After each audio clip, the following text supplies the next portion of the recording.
Hey friends, thanks for joining us for another episode of the Pink Plus podcast. I'm your host, Savannah Burns, and today I have the incredible honor to introduce you to Kelsey.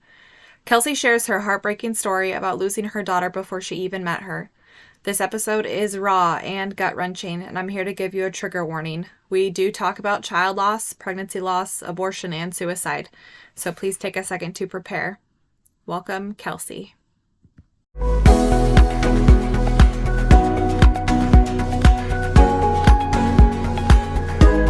Hi, my name is Kelsey. I am based in Kansas City, Missouri.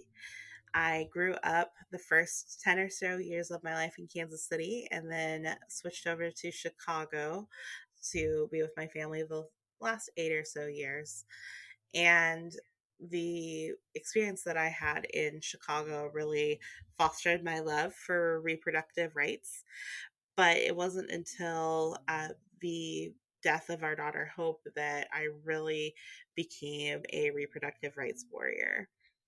Along the way, I've worked for nonprofits for the last 11 years, doing anything from grant writing to membership drives to fundraising, all of that good stuff, making sure that the needle moves forward with nonprofit missions. And so naturally to find justice and what happened to Hope and I started a nonprofit and became a founder of one.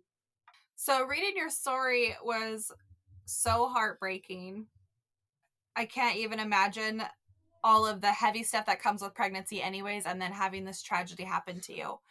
Can you tell us a little bit more about Hope's condition? What ultimately was what took her from you? Absolutely. So Hope had, at 17 weeks pregnant, we found out that Hope had osteogenesis imperfecta type 2, which is the lethal version of brittle bone disease. So all of the bones in her body were broken at 90-degree angles. Her ribs were breaking in on her lungs and her heart. Her skull flexed to the touch of the ultrasound wand, and skulls don't flex. And the hard part was not only was she suffering and there's a 0% chance of survival even if you carry them to term, their lungs don't develop, their heart doesn't develop properly, so they suffocate at by 30 days of life. So along with that, we found out that this condition was also life threatening to me. So my husband and I made the difficult decision to have an abortion at 18 weeks. That makes my heart break for you. I can't even imagine. Um, do you know how rare this condition is? Like, I've never even heard of this. Yeah, so there are about 7 different versions of osteogenesis imperfecta. There are people that are out there walking around living with it, but the strain that Hope had was a random genetic mutation. It happens one in millions. Um, but it's a, like I said, it's a random genetic mutation. No one survives with it, so you can't just pass it on to a next generation. But because we had Hope that had it, if we had future pregnancies, there was a chance that it could happen again. How was her condition even discovered? I mean, 17 weeks, that's around 13, I think, is when they do like the NIPT and like the genetic testing and stuff like that. How did they figure out that this is what Hope had? At 17 weeks, we went in for our anatomy scan where you find out if it's a boy or a girl, and it's supposed to be a really exciting time. I remember I was texting my mom about like having a gender reveal party and doing bows or arrows and things like that. And the ultrasound technician is the quietest I've ever heard her. Usually she's talking and she's, there's banter and things like that. There was none of that. She kept asking me, "Are you sure you're 17 weeks? Are you sure that you're 17 weeks?" And I was like, "Yes, like this is what it's been." Mm-hmm. And um, when the doctor came in after the ultrasound, because we went right into the uh, doctor's office, he came in and he said, he had this grave look on his face. He said, I don't know what's wrong with her. There's something wrong with her spine. She's not developing correctly. My friend that I went to medical school with is a maternal fetal specialist in Wichita. She got you in for next week, and you never want to be at the top of a doctor's list for Right. attention. That means there's something really wrong. So for another 5 days, you know, the doctor had told us, you know, there's something wrong. You need to be prepared for the worst because the worst is going to happen. Mm-hmm. And we didn't know what that meant. So, like, I called my boss crying because I was working for a nonprofit at the time that was youth serving. And I was supposed to go and talk to a school full of children after my ultrasound. And I was like, I can't do Mm. it.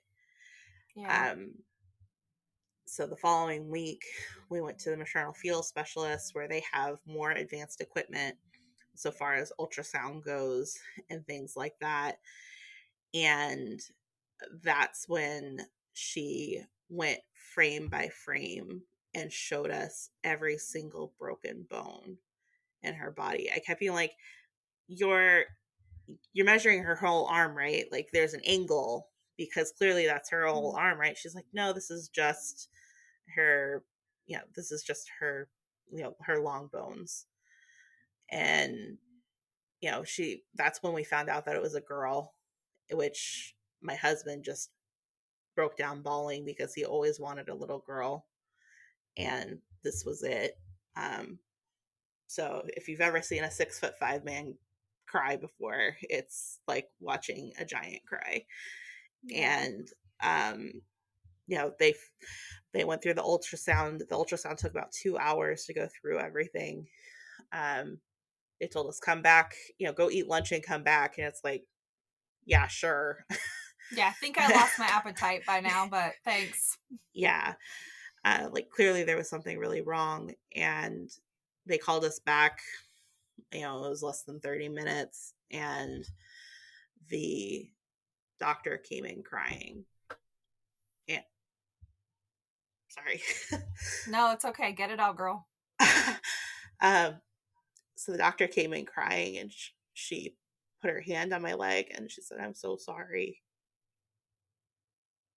She has this disease, and she's not gonna make it." And she said, "You've got two options. You can either terminate the pregnancy right now, which is what I recommend, or you can try to carry it to term, but it's going to be really risky for you. And it's going to be really hard because you don't know when it's going to come." Mm-hmm. And I just remember this ringing noise in my head, both when our doctor told us there was something wrong and when she was talking. It's like, most people describe it with the same kind of ringing when someone says the word cancer, Mm-hmm. because it's this deafening shock. Yeah. And she said, "I would like you," she's like, "I understand this is a shock. Why don't you go talk to our geneticist? We would like to do an amniocentesis on you to, just double confirm, that you're not a carrier for the other versions of OI, and make sure that, just check things out. Just confirm the diagnosis via genetics, in case you have another pregnancy," which at the time I was like, fuck no. Sorry for Right. cursing, but No, um, you're okay. We are big proponents of the F word here at Pig Plus. okay. Okay. So we went over and talked to the geneticist, and it was just more of the same. There are no survivors. That if she's born, she'll suffocate if she gets to term, and that the most humane thing to do would be to have an abortion. That is such a tough decision for you. Yeah, it is an impossible decision as a mom. I already had, at the time, a 3-year-old boy with my husband, And, you know, it's it was literally a life or death decision. Mm-hmm. Do I risk it, risk more time with her to possibly not, have my husband and have my son go without me, Right. or do I go ahead and have this termination and, never get to hold my baby? Right. And, it's an impossible choice. And so, we decided to take that route because we were in the state of Kansas. Um, the law was not on our side so far as time went, because at this point I Mm-hmm. was 18 weeks pregnant. The law in Kansas currently cuts you off at 20 weeks. And so even if I wanted to stay pregnant for just like a little bit longer, just to, you know, hold her in my belly for just a little bit longer, the law prohibited that. Mm-hmm. So at it was a quick 10 days between when we found out there was anything wrong to the day that we had the abortion. And it, the whole thing is, trauma with a big T along the way. Yeah, of Finding out that there course. was anything wrong to leading up to the day of. And the day of, what they don't talk about, and when it's hard with all the propaganda that you search for on the internet to try to like figure out what to expect, it's very much so buried underneath a lot of crap. Mm-hmm. um, but what they don't talk about is that it is an all-day affair for a dilation and evacuation, which is the procedure that I had. Most people think of it as, or this rhetoric wrapped around it, that it's just like loose women lined up running in and out of an abortion clinic, Right. and that's just not true. um it's you get there at 7 a.m. At 7 a.m. luckily there were no protesters out. I guess that was too early for them. And they make you do another ultrasound. They asked me 6 times if I wanted to go through with the procedure, and that was on the law. That wasn't the provider um, trying to inflict more harm. It was the law that Mm-hmm. they have to badger you with more questions, that they have to take another ultrasound, even though I had just had a 2-hour ultrasound less than a week ago. Um, you know, During the procedure, they break your water, they shove like bamboo shoots into your cervix to open up your cervix, and they basically induce labor. And then you have to leave for 4 hours and wait for the process to go, and then you get to come back. And for the last part of the process, they give you something called midazolam, because you're not in a real hospital. They can't fully anesthetize you. um, they give you midazolam, which is a drug that makes you sleepy, and it's supposed to help you. The main proponent is that it's supposed to help you forget the procedure. Mm-hmm. I don't know who they're telling that to, but it definitely did not work on me. I definitely remember everything. And what was hard was that last stage of the procedure where they separate you from your baby. Is they did not allow my husband to be in the room with me. So I had to go through it alone. And again, it's laws that are wrapped around it. It's them trying to protect him because they couldn't give him the midazolam to help him forget. It was a whole, you know, it was a whole trauma because you couldn't have that support. And again, it's these laws that are wrapped around these clinics. Mm-hmm. And so I don't blame the providers at all. They were very compassionate to me. They were very sweet to me. One of the nurses held my hand and kept eye contact with me the whole time and cried with me.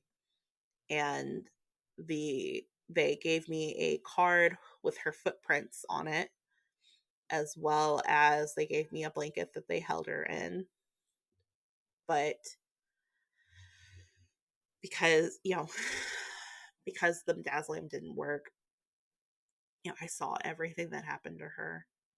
and I saw what the disease did to her.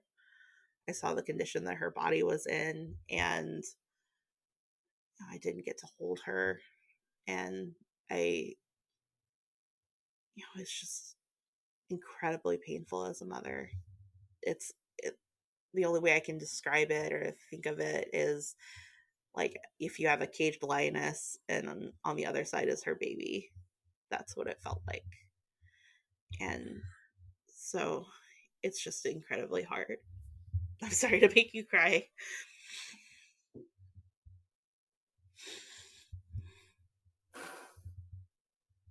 I'm sorry to make you cry. No, don't be. Oh my gosh. Do not be sorry.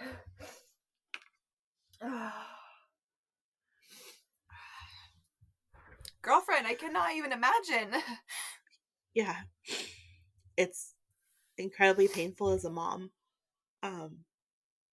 And you know, they we were lucky enough to get ashes back from her, which they usually don't cremate babies because there's no guarantee because of their bone density that you'll get anything back.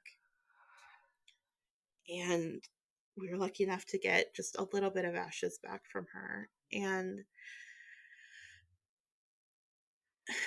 what was hard, what continued to cause trauma was the lack of support after. Because when you leave the clinic, you get 4 phone numbers. You get the suicide hotline, the abortion support hotline, a psychiatrist in Overland Park, which was 3 hours away from where I lived, and telehealth wasn't a thing yet. And then the last one is the after hours phone number for the clinic because of the procedure that you had. If there's an emergency, if you're bleeding irregularly, if you're having, outrageous abdominal pain or what have you, if you go to an emergency room, they won't know how to treat you. So you have to go to the after hours clinic. And that's it. Those are the 4 phone numbers you get for support. And it's not the provider's fault. This is the approved state list that is given out to women who have abortions. And they tell you not to stray from this list because it's going to be bad. And I was so desperate for help and support that, of course, I strayed from the list. And, on top of, getting her ashes back and trying to find someone who would do like a funeral or a service for her, I contacted 7 churches because I was working for a nonprofit at the time. My husband was working for the school district. We couldn't afford like a funeral at a funeral home. Yeah. Kind of thing. So I reached out to 7 churches and all 7 rejected me because of what had happened to Hope and the way she came into this world. So that closure never came. And then when I strayed off of the phone number list to try to find support, because I was struggling, I was having flashbacks after flashbacks. I later got diagnosed with post-traumatic stress disorder. Yeah, of course. I found a news article in our paper that said they were an abortion support group. And so I called the phone number. They said, meet me at this church. You can tell your story and we'll talk to you. We'll pray with you, blah, blah, blah.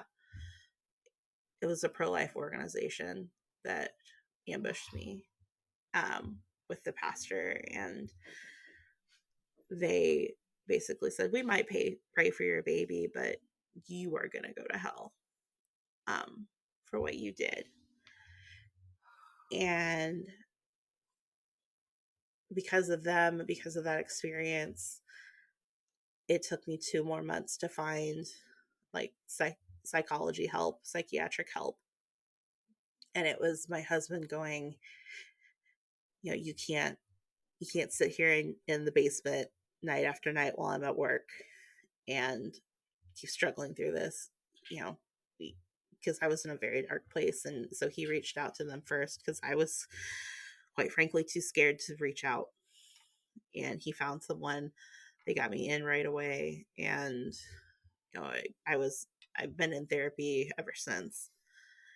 And, you know, it took me until this last year to write the book that I wrote, Face Everything and Rise, about my experience with abortion, with the churches that rejected me, with feeling suicidal because of what happened, and the perception of other people's shame around, and the silent stigma around abortion, and also around child loss. It took me that long, and it took until the Texas heartbeat bill was coming out.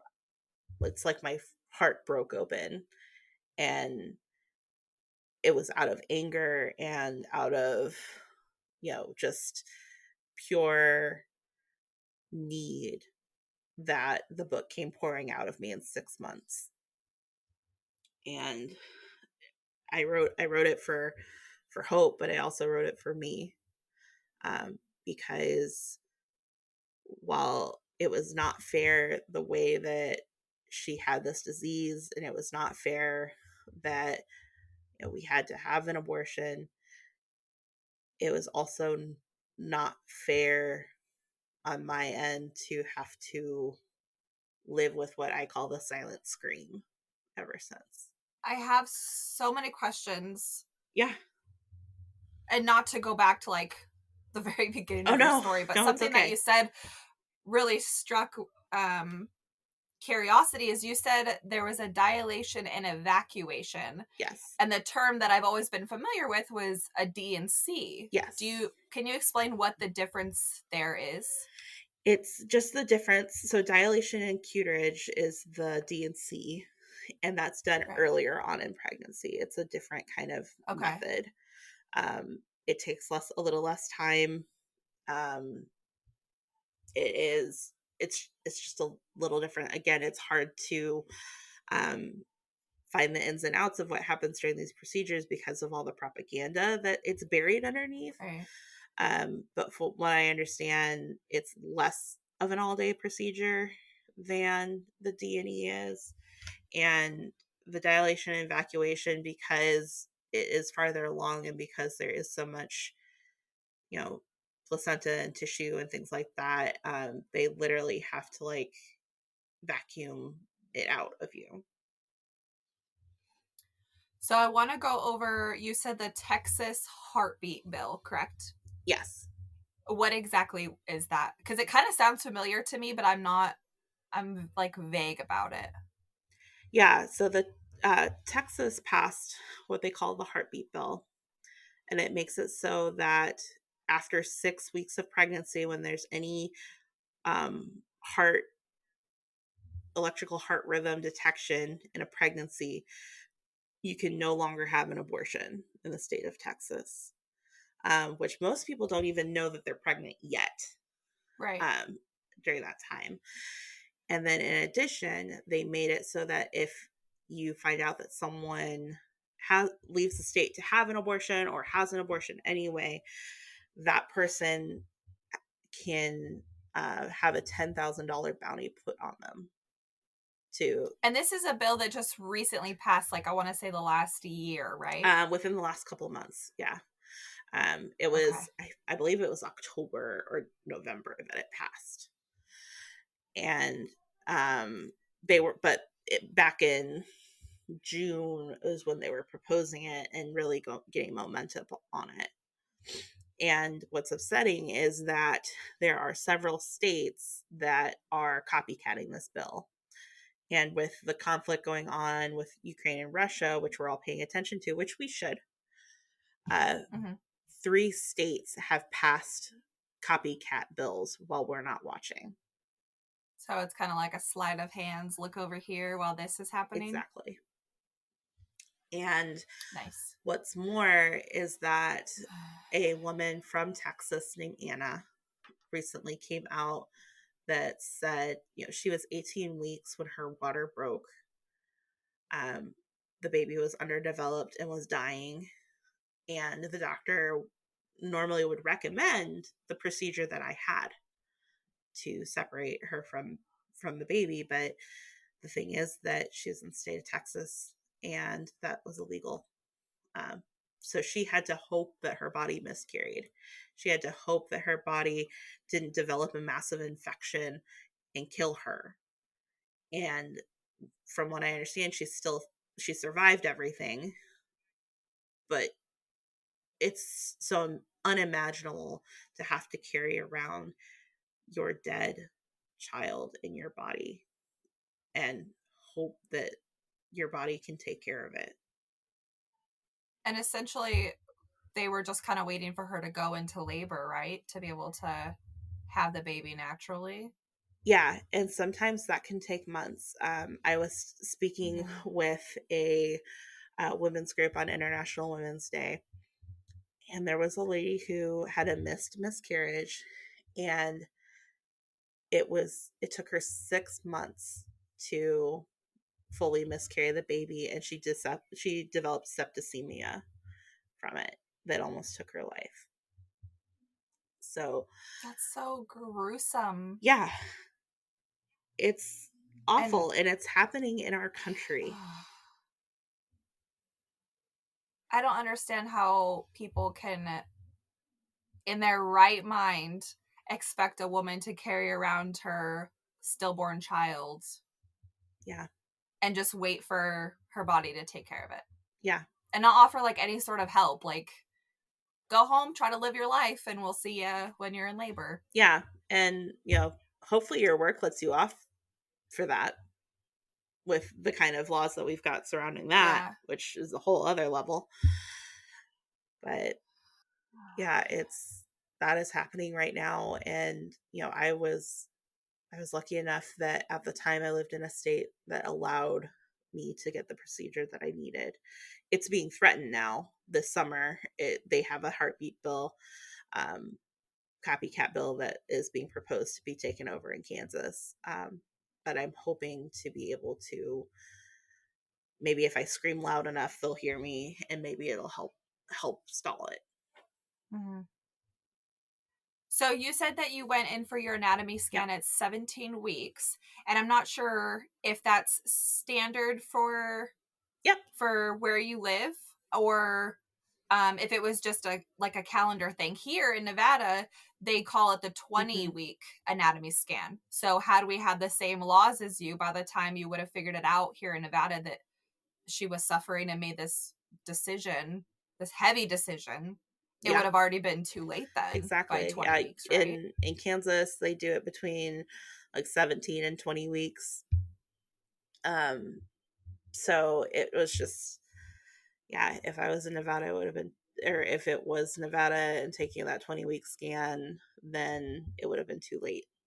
And There wouldn't have been a yeah, decision. It would have already been and made for you, it's awful. which is And, awful. if you tried to go to another state, it, there's, all these kind of travel barriers when have, financial struggles because of your profession.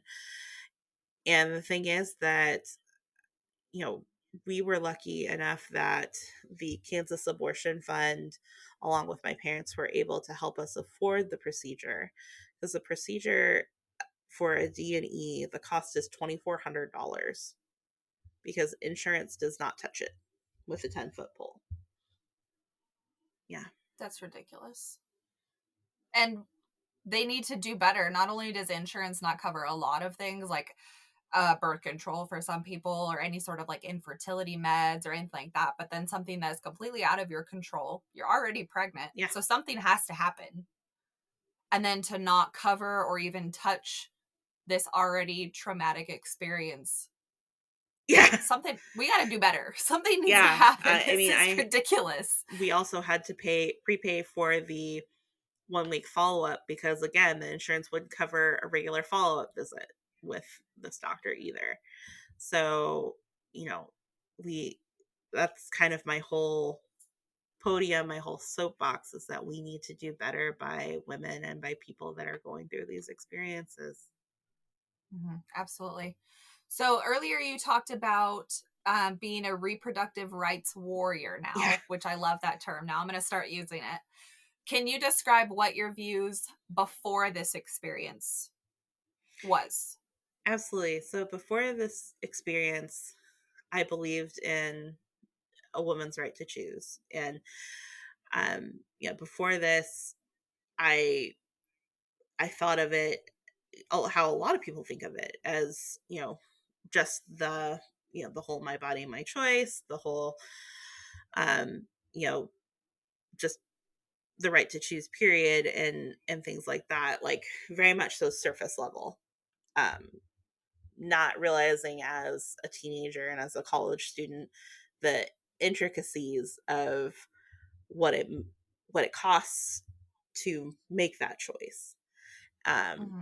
and very much so, through that formation of realizing what it costs, 67% of women who are having abortions now actually already have families, have living children, and it's because Mm-hmm.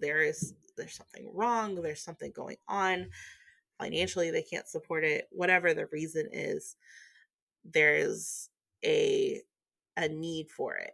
And as a mom, a pre-existing mom, you understand how high that cost is.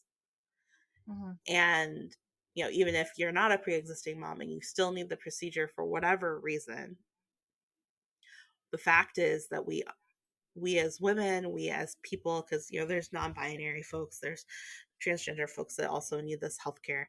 Um, you know, it's not like people are like lining up going, "Oh, this is going to be an easy way of to have a third round of birth control." No, it's not. Right. People are taking this option because it is the only option that they've got, Mm-hmm. and that's something that I've become very conscious of, and something else that I've really kind of wrapped my head around is the word choice, um, because a lot of people think of it or treat it like choice, like you choose a pair of shoes. Mm-hmm. And it's so much deeper and it's so much more of a consequence than that. And it's truly your option. So sometimes I call myself pro option because Okay. it's at that point it's the only option you got if you're lucky enough to have it in the state that you're in. Right. So you talked about having a 3-year-old at the time of going through all this stuff with Hope. Um, had you already talked to him about having another baby and stuff like that? Like, or were you kind of waiting on that aspect? I guess I'm curious, like, how did it go already having a son? Because now talking about suicide, like, obviously you're in so much pain that you're just looking for any sort of relief for it. And I completely understand. But then you also have a duty as a mom to your other child. Like, you must have felt so torn Absolutely. between your two babies. Yeah. So Caden, like I said, he was 3 at the time, because the the rhetoric, the saying goes that after 13 weeks you're in the clear for miscarrying, that you're in the clear for all of these things. We had told him that he was going to be a big brother. And so after we lost hope, we had to sit him down and tell him that she wasn't coming. Mm. And it broke his heart. Like, having to try to explain that to a 3-year-old. And what was hard was we tried to explain to him, she's in heaven now, she's in the clouds, she doesn't hurt anymore. And you also have to explain it in a way that, like, we couldn't say that she got sick, because what if he gets sick and then he's scared that he's gonna die? Right. You have to choose your words very carefully. And so for like months after, I would hear him in his car seat saying, I see her in the clouds. And it rips your heart right out.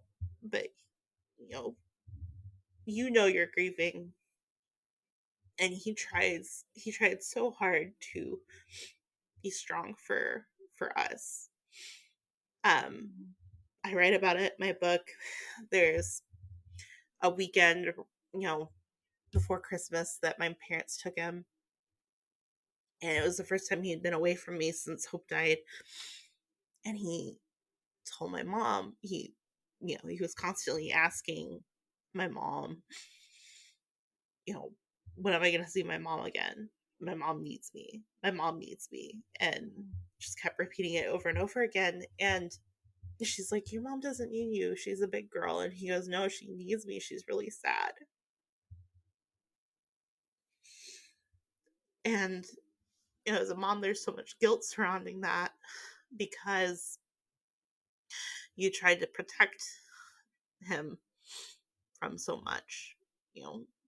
Trying my best, but at the same time, I'm grieving. And for months after, I couldn't look at siblings together. I couldn't.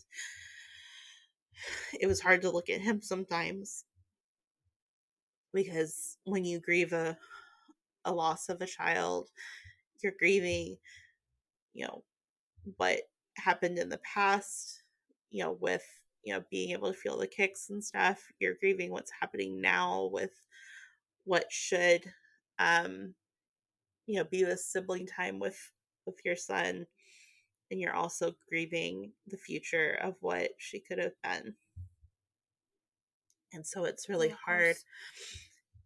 And what me becoming suicidal, a lot of it was because I was alone. My husband tried his best to be there, but we had opposite schedules because childcare is not cheap. And it just worked out that way. And so I would sit in our basement, which was like our living room, and just my brain would just rage with flashbacks for hours and hours and hours. I get Caden in bed. I would sometimes make dinner, but the flashbacks of what happened to Hope just were never ending and kept me down. And on top of that, work, we had moved to Salina for a promotion for me, and I was supposed to be working for a certain boss. That certain boss got a promotion and left. I was left with this guy who was a raging asshole and was not sensitive to the fact that I was a grieving mom. And him and this other boss made my life hell. And so there was so much, that feeling, the feeling that my body failed me, and failed Hope, and so much pain and guilt as a mom. It kept adding up and not having any, psychology help, only having, the suicide hotline or the abortion support hotline. It wasn't enough. Luckily, I got to see a psychologist before it got to that point. But unfortunately, the lingering and the feelings were there. And that's a big reason why I started the nonprofit that I did, to give these women support. Yeah. And be there as somebody who went through it. Right. And you didn't have that kind of support. Yeah. So to be that for somebody else is a big deal. Yeah. It's one thing to talk to a psychologist, a counselor, a pastor, a friend or a family member, but it's something different to talk to someone who has walked through this kind of fire. And I think that's what I was searching for. Even with, being, my therapist was fantastic. She led me through a lot of really dark things.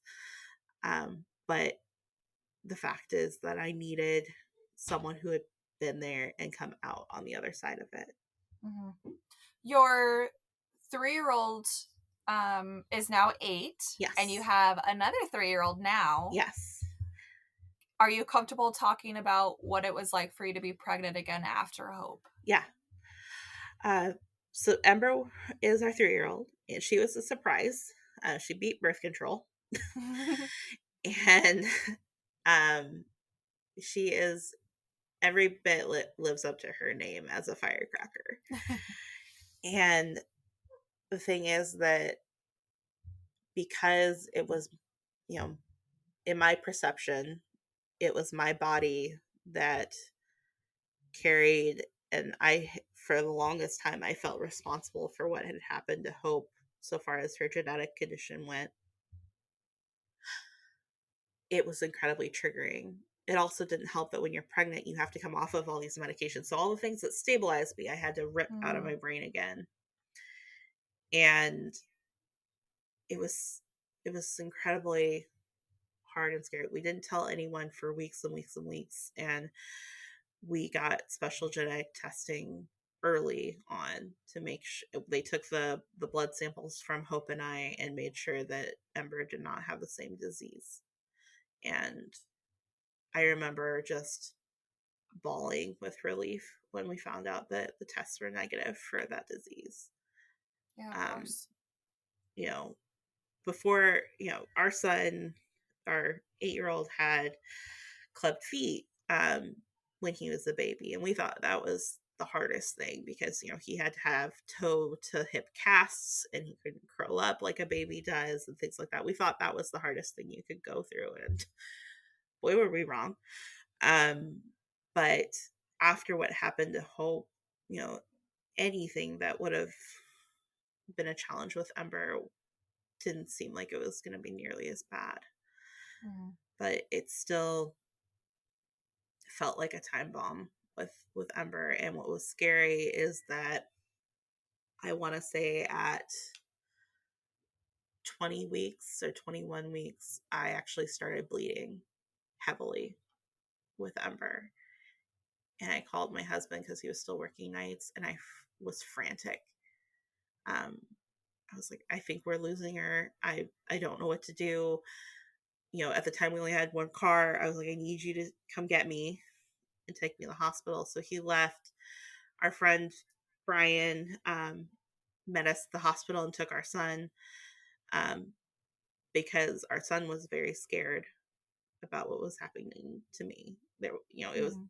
it's hard to hide it that there's not something wrong when the flashbacks are happening, the fear, how badly I was bleeding. And they did an ultrasound and she was fine. I found out that I get cysts sometimes that break, and they think that it was actually probably a cyst that I had left over from Hope that had just stuck around and grew and grew and grew and finally ruptured. So it was incredibly scary. And then, having Ember, I knew that I was going to have a C-section. Like because I had a C-section with my son, it was just the safest way. Um, you know, with what had happened with Hope and having that surgery, it was just going to be the safest option to have her. Well, we scheduled it, and Ember decided to come 2 days earlier. And so I didn't have my doctor. I had his partner, which ironically was also like I purposely didn't go to this doctor because he was a board member on the nonprofit that I worked for, because I did not want him to see my insides and Right. my kuka, like, and then have to ask him for donations and stuff after. You just don't want to do that. Well, he ends up being the doctor, and um so when we were having, when they were prepping me for surgery and stuff, just the flashbacks were just raging and the fear. And it didn't help that my anesthesiologist had to place the spinal block 3 times. Like, how do you miss that 3 times? It hurts so Mm. bad. And of course, when Ember was born, when they finally, got her out of me, she did not feel like breathing.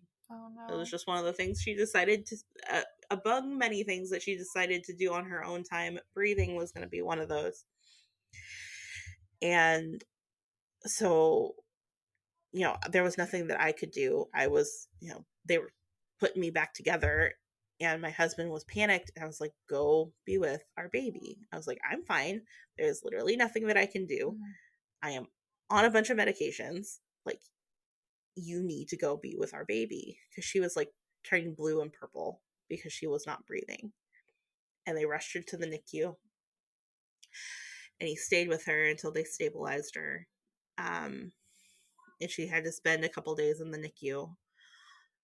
But really, it was just, it was scary. It was like, are we going to lose another one? Mm-hmm. We thought that this was going to be our rainbow, and it felt like that foundation was shaking when she wouldn't breathe. But she, after a couple of days in the NICU, she came out swinging, and um, she's healthy, she's happy, she's spunky as hell, and but it's hard sometimes because she is a little girl, Mm-hmm.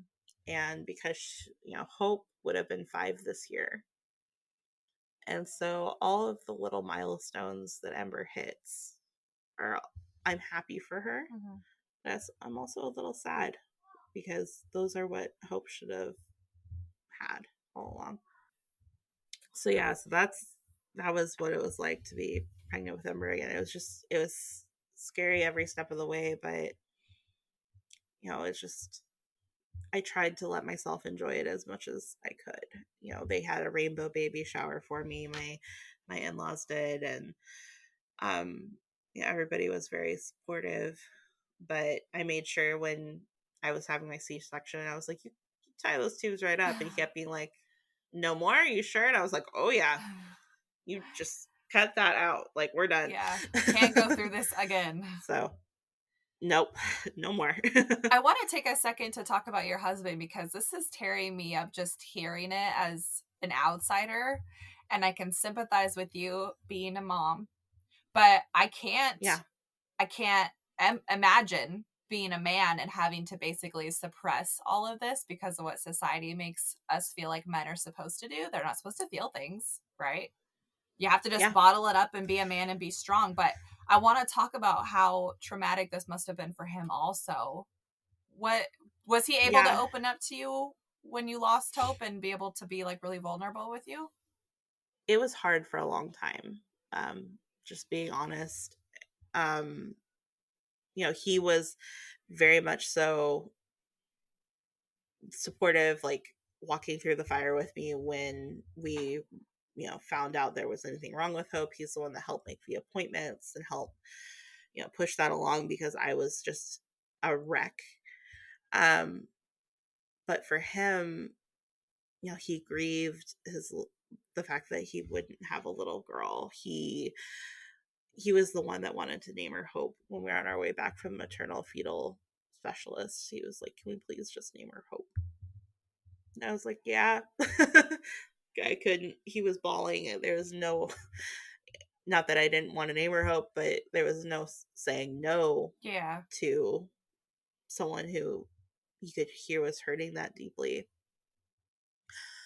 But what the struggle was with us is, again, that opposite schedule. We kind of had to grieve separately, and it became a bit of a cavern in our marriage. And it wasn't either of our faults. It's just, when you go through something like this, it's an impossible place to be in. Right. It is literally the earth quaking underneath your feet. And we kind of grieve separately, and that's not something that we're proud of. It's just something that was. And it took us a while, going through counseling and really, being able to get out of the house that we were living in at the time and moving to a different house to just kind of like punctuate some of that feeling environmentally. It took a long time for us to come back together. And it took a while for him to understand and be able to like process and express how he was feeling. Because I am a much more outwardly expressive person. He's much more internalized as a person. just overall, on top of the, the male guys that goes on with grief and emotion. He just is more of an inward processor, and it just it, it was hard for him in different ways, and we slowly have come back together and began to really connect and support each other in that grief. Something that I talk about in the book was one of the things that triggers me, and I guess in a way it triggers him too, like not to the extent like that causes a flashback, but it triggers the memory, is when we were driving to Kansas City from um, Salina. We had been in touch with a funeral home that said that they would cremate our daughter if the abortion clinic didn't have those processes in place. The thing is that we were going to have to transport her body ourselves. So we had to bring a foam cooler with us in case we needed to transport our daughter's body. And I don't know what happened in the back of our car, but like every bump, there was the squeak of the foam cooler. And so that squeaking sound stayed with us. And, a year ago, 2 years ago, we were visiting some friends, and our son was playing with Beyblades, and the Beyblades are plastic and they make the squeak. And I didn't have to say anything to my husband that it was triggering me. He was like, Kate, you can't do that anymore. Like, he's like, you can play with them in the other room. You can give it 5 more spins. But he was like, he's like, it's really hard. And, he pulled me aside and told me, I still remember the squeak of that cooler. Mm-hmm. I still remember that feeling. And, even the little things like, when her song comes on, which is One More Light by Linkin Park, whenever that song comes on, we both just let it all out and cry. So in a way, even though at first we grieved separately, we've come back together as her parents and as parents of our other 2 kids, and have kind of found our way back to each other. I feel like something like this is something that either makes or breaks a marriage. And yes. Thankfully, I'm so glad to hear that you guys made it and you guys are stronger for it. But I just have no words. It is uncommon for a couple to stay together after a loss.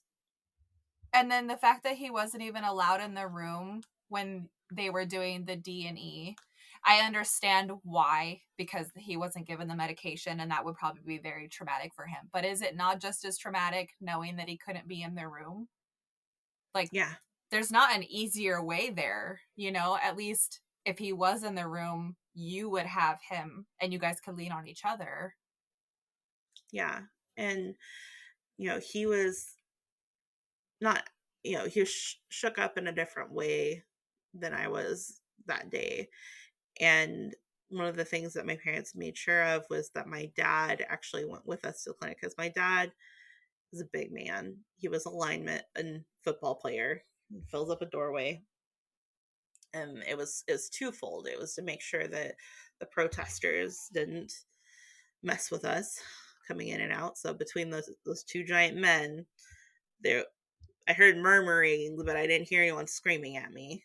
And the thing is that my mom wanted to make sure that we weren't driving like to and from. So we got a hotel in Overland Park that night, because again, 3 hours away from our normal home. That's where the clinic was. And so we spent time there, in between the start of the procedure and the ending phase of the procedure. We got to stay in the hotel, as well as that night, to make sure that like I didn't throw a blood clot or something didn't happen to me. We wanted to stay local. So, they tried to make sure that, we were safely supported, along with, you know, just, they didn't know how to necessarily how to mentally process everything, but they knew how to keep us safe. Mm-hmm. At what point were you able to turn this experience, this painful thing that happened to you, into something positive? So at what point did you come up with your nonprofit? So the nonprofit came around late last year because when I wrote the book, um, I I got the deal from Amazon that they were going to publish it, which was great, but I hadn't finished it yet. I was like, I don't know how to finish this thing. Like, I was going through EMDR therapy, which is a special therapy for post traumatic stress, which was helping me process everything and unpack everything in a different way. But I didn't know how to finish the book, and it wasn't until October of 2021 when I went to the Women's March in Kansas City that I, I you know, I decided at that point that I needed to do that. I don't know why, maybe it's because the book was pushing me forward and it was getting ready to come out and I wasn't sure what, but it pushed me forward to go. And my um, son had a football game that day. So my husband had to go to the football game. I had to go to the march by myself. And I actually carried a sign that said, my baby was suffering and I would have died. Read the truth. And I set up a link for people to find my story, to start more of a conversation. And, carrying a sign like that, it welcomes all sorts of vulnerabilities, lots of hate and things like that. But what I didn't expect, and it was more than I could hope for, was that women and some men that saw my sign, every time they saw my sign, they grabbed their chest, they put their hand to their chest and would come up and ask me about my baby. They would physically embrace me, pandemic be damned. And they would cry with me and pray with me for hope. And that was the most healing experience because that was the first time I let this silent scream out. And I hadn't even told, my parents knew obviously about the abortion, but none of my siblings knew, none of my in laws knew. And so it was the first time that I experienced people saying, yes, that was me too. I've had an abortion, I've had a miscarriage, I've lost a child. Thank you for saying something because I'm too scared to say it. And I know, there was women who said, I never had support, things like that. And so number one, I figured out how to finish my book. It was with them and that healing experience. And number two, I decided that those 4 phone numbers were just not acceptable enough for people out there, based on the feedback and the love and the support that I got. And so From the Green Desk was born. And it's literally, I work from a green desk. Um, it's low enough in those search engines that people aren't looking necessarily for it if they want to spread a bunch of hate speech and nastiness. Though, the more podcasts I do, the more it's going to get out, but that's fine. What we do is we literally do coaching, one-on-one coaching, as well as group therapy for women who have had abortions, miscarried, or lost children. And we use peer-to-peer services as opposed to just traditional therapy because, one, I am not a licensed therapist. I do make sure that I disclaim that I am not a licensed therapist, but I have been through these different stages of the grief, of the trauma, of the things that are going on that are wrapped up in this experience. And then we also, get the help of a licensed therapist for group therapy to help build this community and break the stigma that you're not alone in your pain. And then in addition to that, we have a blog post that goes up every week now that surrounds advocacy as well as grief, being an angel mom, and mental health. And, hopefully at the end of March, I get to launch my own podcast that also touches on those things, goes with a similar theme so that people can really immerse themselves in healing. Mm-hmm.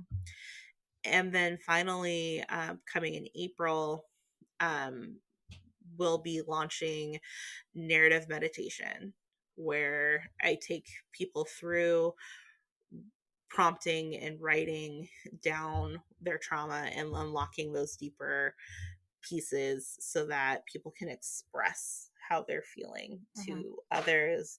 And if they publish their own book, that's cool too. But the whole thing is being able to release it into the universe, because every single time we released the truth about hope into the world, whether it was what I call our truth tour with our family, or whether it was telling her story at a church with other people who were there that were pro-choice, or doing these podcasts, every time we release the truth into the world about what happened to Hope, it lifts a little bit more of that pain and that darkness out. Mm-hmm.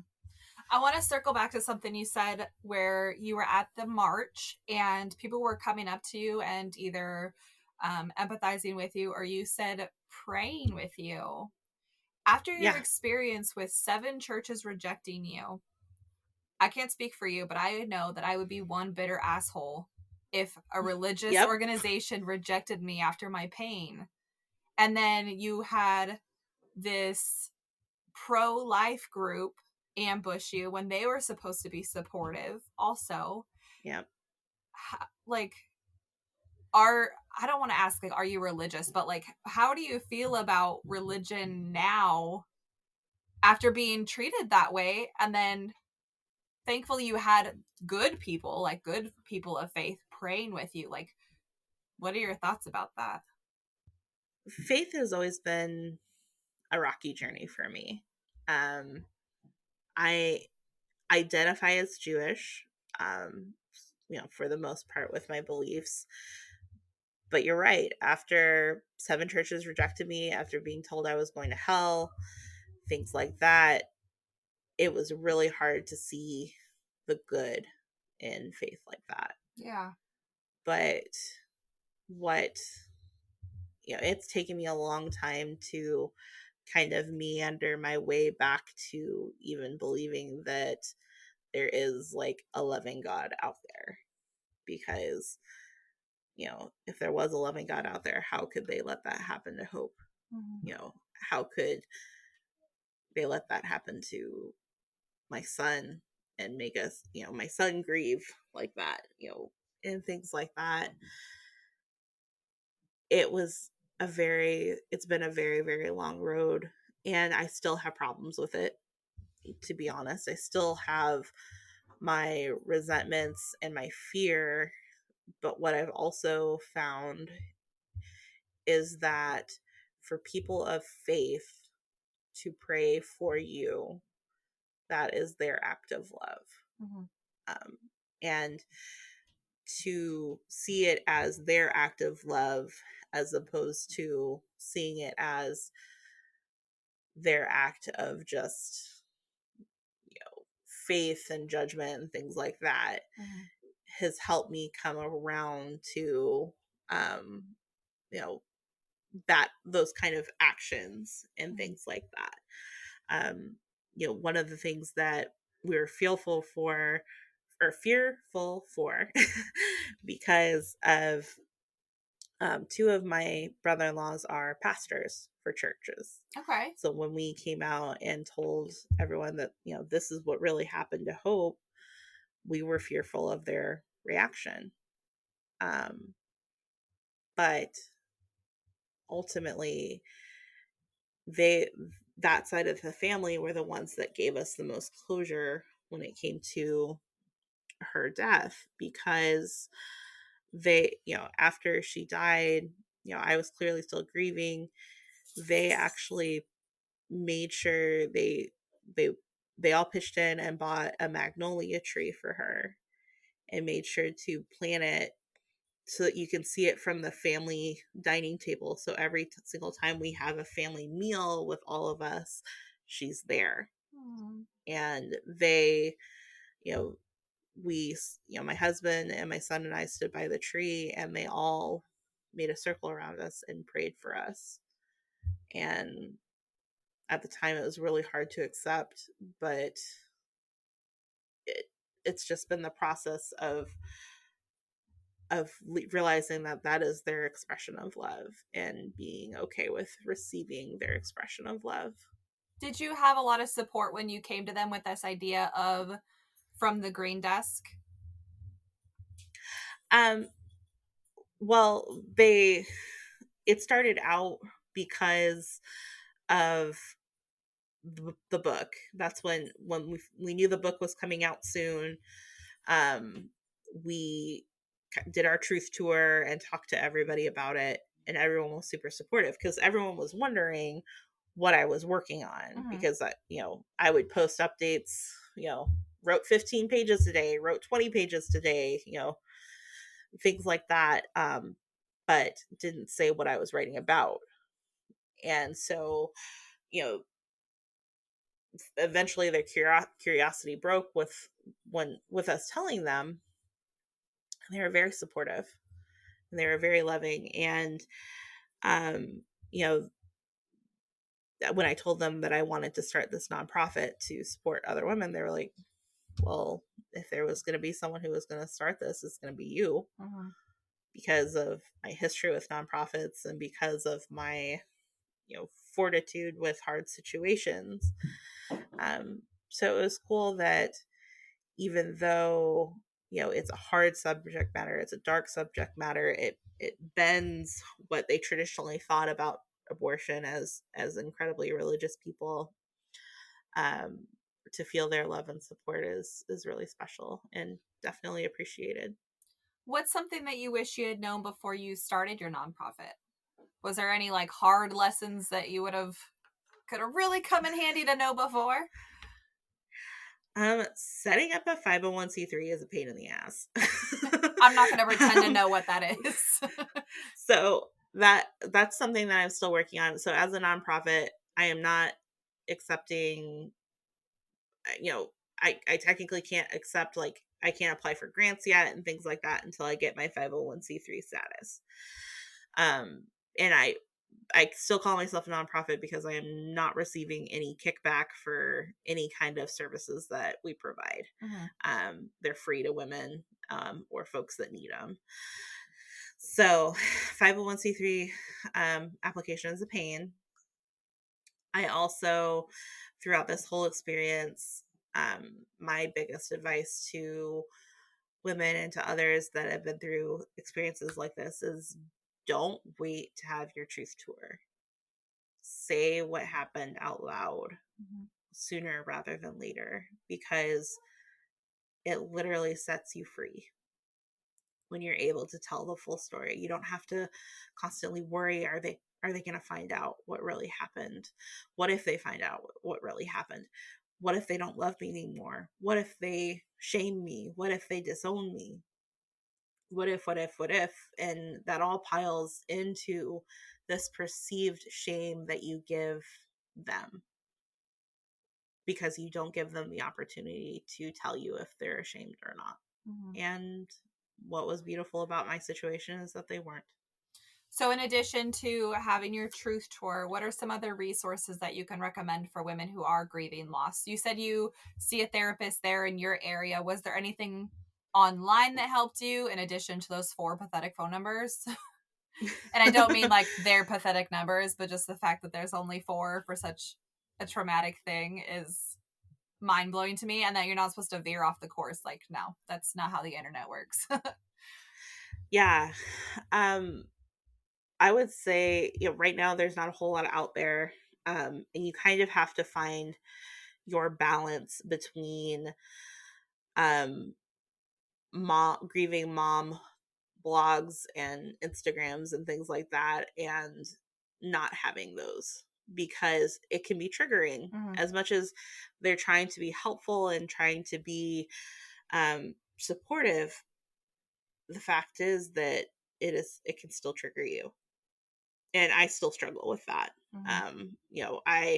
I followed a on Facebook, followed a group the other day that's supposed to be like a bereaved mothers thing, and the challenge was that like I got like all of their posts from like the last year that like showed up in my feed, and so it just bam bam bam, trigger after trigger, and I was like, okay, I really want to be part of, like, I want to submit like an article to you and be Mm-hmm. part of your movement, but like I have to unfollow because it is triggering me. Yeah, so you have to know your So limits.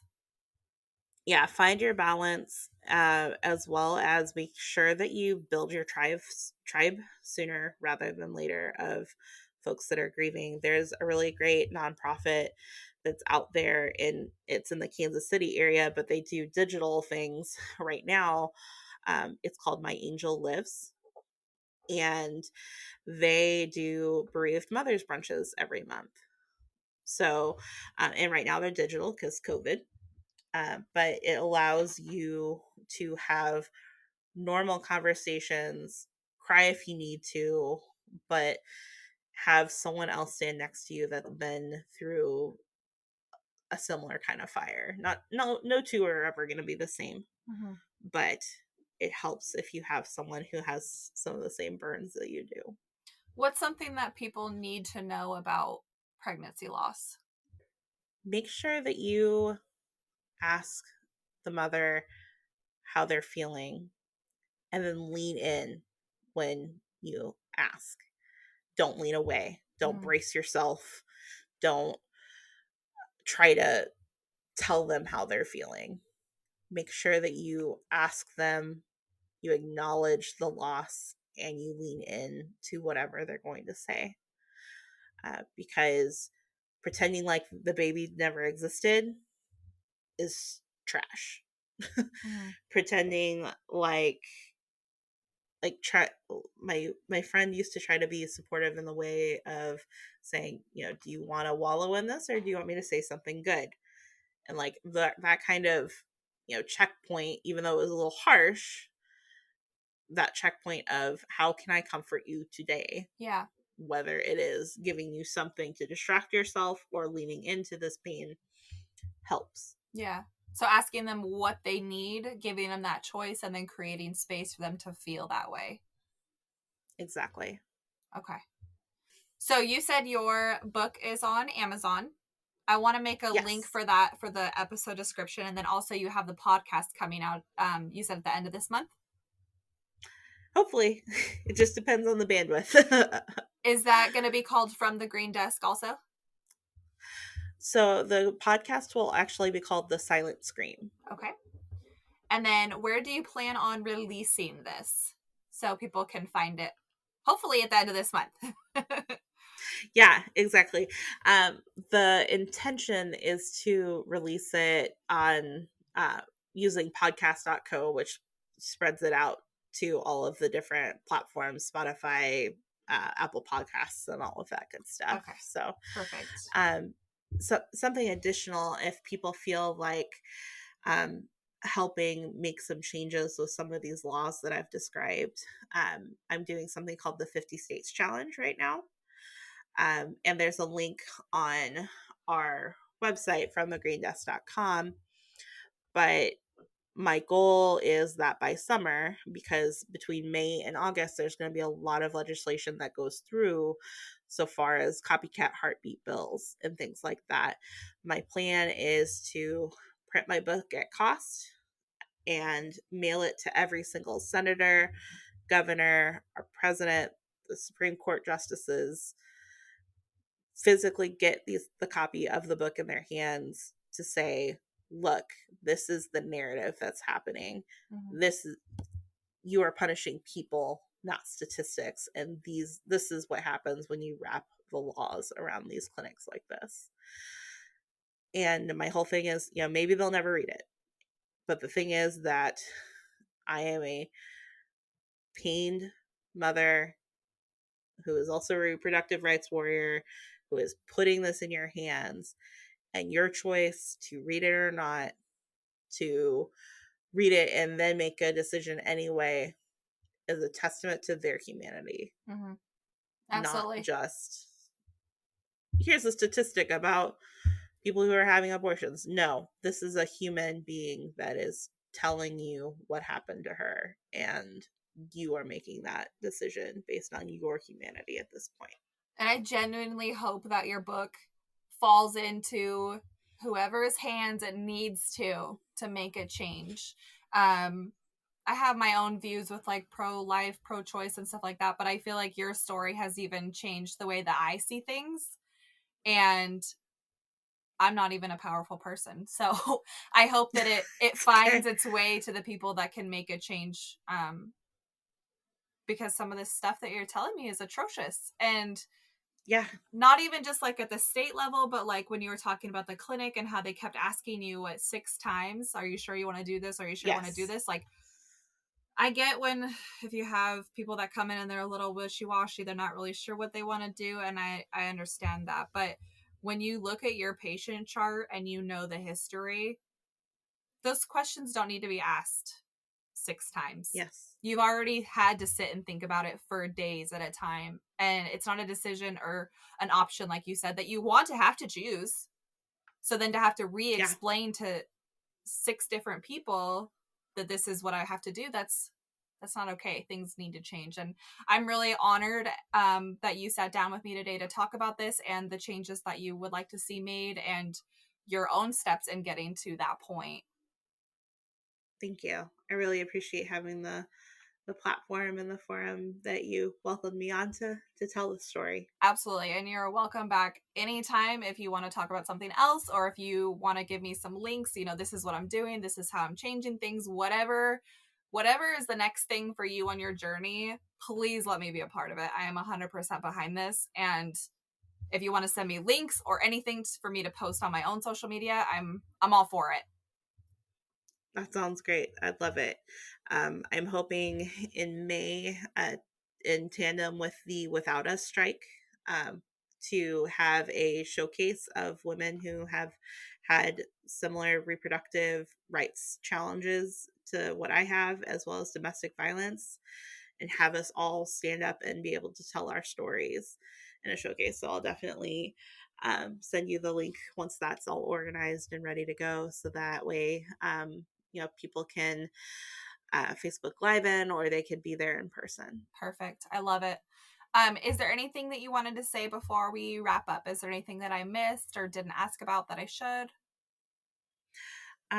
No, I think we covered a lot, and I would just really appreciate you and appreciate you letting me come on and talk and tell my story.